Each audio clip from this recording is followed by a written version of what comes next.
Annyeong, welcome back to my YouTube channel. So, di video kali ini, sesuai dengan judul dan juga thumbnailnya, hari ini aku bakal bahas tentang rekomendasi Netflix series, tapi kali ini tentang drama Korea. Nah, seperti yang teman-teman tahu, drama Korea ini kan beberapa tahun belakangan ini lagi booming banget, ya kan? Nah, mereka juga sekarang udah mulai masuk ke Netflix dan seringkali masuk ke top listnya di Netflix. So ya, jadi hari ini aku bikinin rekomendasi Netflix series drama Korea khusus buat kalian semuanya. Dan seperti biasa, aku juga mau ngingetin kalian, video ini spoiler free, jadi aku nggak bakal sharing any spoilers di video ini, don't worry.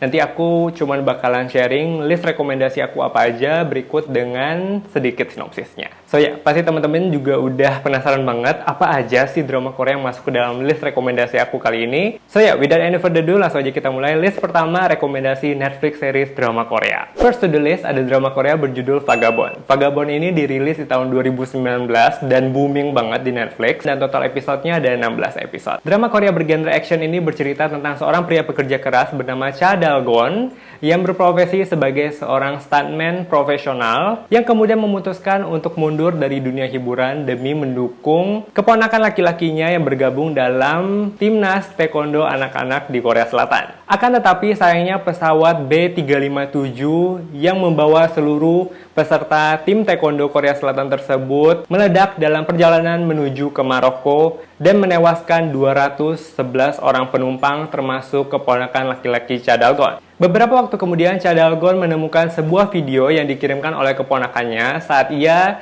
bersama dengan teman-temannya berada di pesawat tersebut. Di dalam video tersebut, Cha Dal-gon menemukan sebuah petunjuk yang benar-benar mencurigakan, yang membuat dirinya kemudian memutuskan untuk melakukan investigasi atas kasus kecelakaan tersebut demi menemukan siapa pihak yang bertanggung jawab di baliknya. Setelah melakukan investigasi dan melewati berbagai ancaman bahaya, Cha Dal-gon kemudian menemukan bukti-bukti yang ternyata mengacu kepada sebuah kasus korupsi berskala besar. Di sisi lain, seorang wanita bernama Gu Heri yang berprofesi sebagai seorang agen rahasia di bawah institusi National Intelligence Service atau NIS ikut melakukan investigasi bersama dengan Cha Dal-gon untuk mengungkap kebenaran atas kasus kecelakaan pesawat tersebut.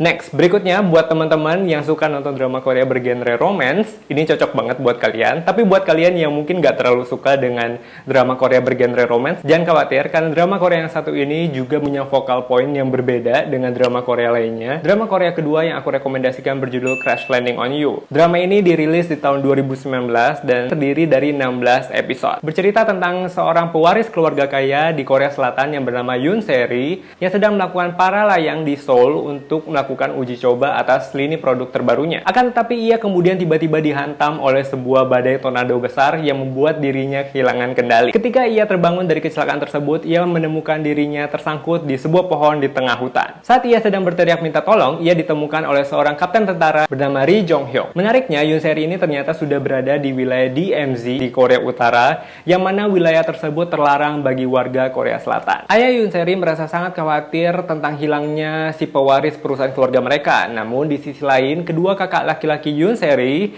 sedang berbahagia mendengar kabar tersebut. Karena dengan demikian, perusahaan keluarga mereka tidak jadi diwariskan kepada Yoon Se-ri. Setelah melarikan diri dari pengejaran tentara Korea Utara, Yoon Se-ri kemudian menemukan sebuah desa yang ia pikir sudah berada di kawasan Korea Selatan. Namun ia justru dihadapkan pada sebuah fakta bahwa desa tersebut ternyata adalah desa militer Korea Utara di mana Kapten Ri Jong-hyuk tinggal. Jadi Yoon Se-ri ini bukannya kabur ke wilayah Korea Selatan, justru dia makin masuk ke dalam wilayahnya Korea Utara. Mengetahui hal tersebut, Ri Jong-hyuk akhirnya terpaksa memutuskan untuk menyembunyikan keberadaan Yoon Se-ri sambil mencari cara untuk mengirimkannya kembali ke Korea Selatan dengan segala resikonya. Oke, drama Korea berikutnya berjudul Extracurricular. Extracurricular baru aja dirilis beberapa waktu yang lalu. Total episodenya ada 9 episode. Drama Korea bergenre crime atau kejahatan ini bercerita tentang seorang anak laki-laki bernama Jisoo yang merupakan seorang siswa SMA teladan. Nilainya selalu sempurna, ia pun tidak pernah melakukan hal-hal di luar aturan dan terkenal pendiam. Hal ini membuat wali kelasnya merasa sedikit kesal dan berkata bahwa ia harus melakukan sedikit kesalahan atas kesempurnaannya tersebut. Tumben banget ya, biasanya justru guru happy banget kalau ketemu murid yang kayak gitu, tapi karena si Jisoo ini benar-benar perfect banget dan rekornya itu nggak pernah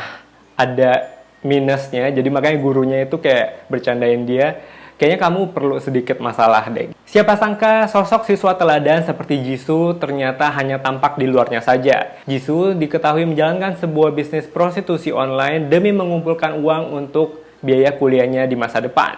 Berkedokan dengan suara robot dengan nama samaran Paman atau Samchon dalam bahasa Korea, Jisoo bekerja sama dengan Mr. Lee, tangan kanannya, demi menjaga keamanan dan juga kelancaran bisnisnya, menyalurkan gadis-gadis remaja kepada para kliennya. Jisoo bukanlah satu-satunya siswa yang memiliki sisi gelap. Teman sekelasnya yang bernama Minnie juga ternyata bekerja kepada Mr. Lee. Namun, ia tidak mengetahui bahwa Jisoo lah yang ternyata menjalankan bisnis prostitusi tersebut. Suatu hari, Jisoo dipertemukan oleh wali kelasnya dengan seorang perempuan yang ia sukai bernama Gyuri dalam sebuah kelompok diskusi. Gyuri yang cerdas dan penuh rasa ingin tahu pun pelan-pelan mencium kejanggalan pada kehidupan Jisoo. Nah, teman-teman, ini aku baru nonton. Benar-benar aku nggak nyangka filmnya itu sebagus itu. Storyline-nya benar-benar unik dan berbeda. Terus juga banyak plot twist dan penuh intrik banget. Dan ya, ini wajib banget kalian tonton.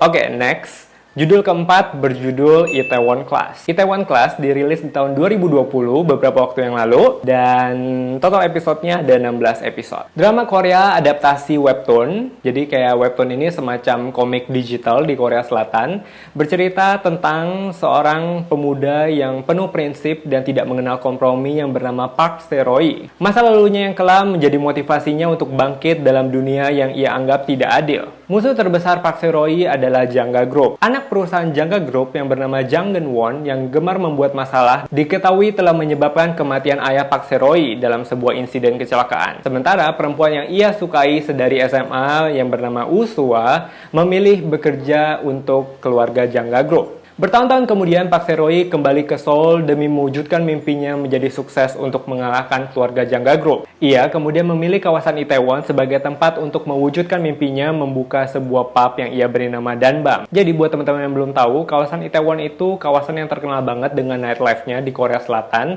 dan tempat itu rame banget, makanya Park Se-roy mutusin buat buka pubnya di sana. Terpuruk pada awalnya, Park Se-roy kemudian bertemu dengan seorang perempuan cerdas dan juga sosiopat bernama Jo Yi-so yang berprofesi sebagai seorang sosial media superstar dan juga blogger. Jadi ceritanya Jo Yi-so ini kayak semacam selebgram gitu guys. Melihat keteguhan prinsip yang dimiliki oleh Park Se-roy membuat Jo Yi-so merasa kagum. Ia kemudian memutuskan untuk bergabung dengan Park Se-roy demi mencapai kesuksesannya. Sebenarnya pada awalnya aku agak skeptis dengan film ini pada saat aku baca sinopsisnya. Tapi setelah aku nonton ternyata film ini mengandung pesan moral yang benar-benar luar biasa banget, memotivasi banget. Jadi ini aku masukin ke dalam list rekomendasi drama Korea di Netflix. Oke, last but not least, ada yang bilang save the best for the last. Jadi list terakhir dari drama Korea rekomendasi aku di Netflix berjudul Asdal Chronicle. Tulisannya Ardal Chronicle tapi dibacanya Asdal Chronicle. Asdal Chronicle dirilis di tahun 2019 dan total episodenya ada 18 episode. Drama Korea bergenre fantasi ini bener-bener mind-blowing banget buat aku. Kalau misalkan teman-teman suka nonton Game of Thrones, ini cocok banget buat kalian. Tapi ceritanya beda banget,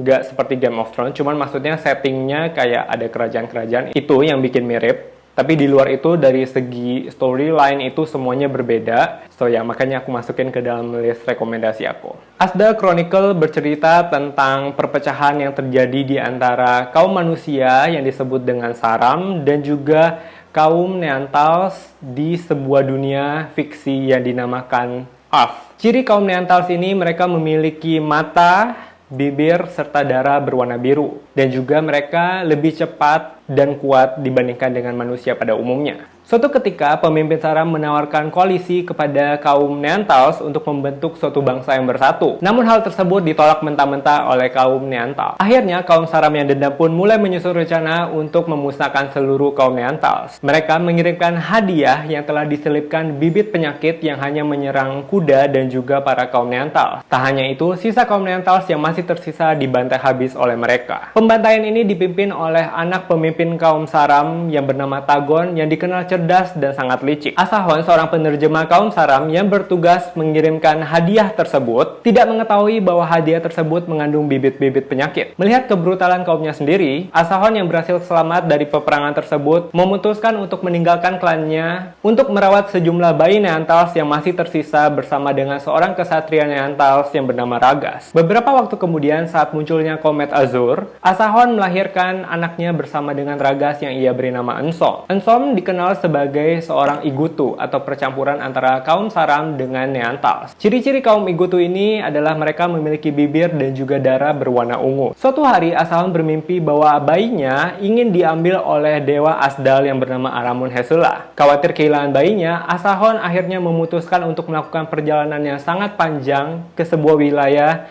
yang bernama Iyark yang dipercaya berada di luar kuasa Dewa Aramun Hesela. So guys, that's all rekomendasi drama Korea yang ada di Netflix versi aku. Aku bener-bener having fun banget nyusun list ini karena menurut aku seru-seru banget, dan seperti yang tadi aku udah bilang juga ke kalian, sekarang drama-drama Korea yang udah masuk ke Netflix itu udah jadi top of the list karena memang bagus-bagus banget, dan juga banyak banget sekarang drama Korea yang jadi Netflix original series. Jadi memang dari segi production, terus juga storyline, visual bener-bener bagus banget. Dan ya aku juga berharap banget teman-teman bisa kasih aku rekomendasi film, series, atau kalau misalkan kalian pengen request film atau series berdasarkan genre tertentu, silakan feel free tulis komennya di bawah. So yeah, I hope you guys enjoy this video. Jangan lupa buat klik like dan subscribe, terus jangan lupa juga buat tekan tombol notifikasinya biar kalian dapat update setiap kali aku upload video terbaru. Thank you for watching and I'll see you guys next time. Annyeong, have a nice day.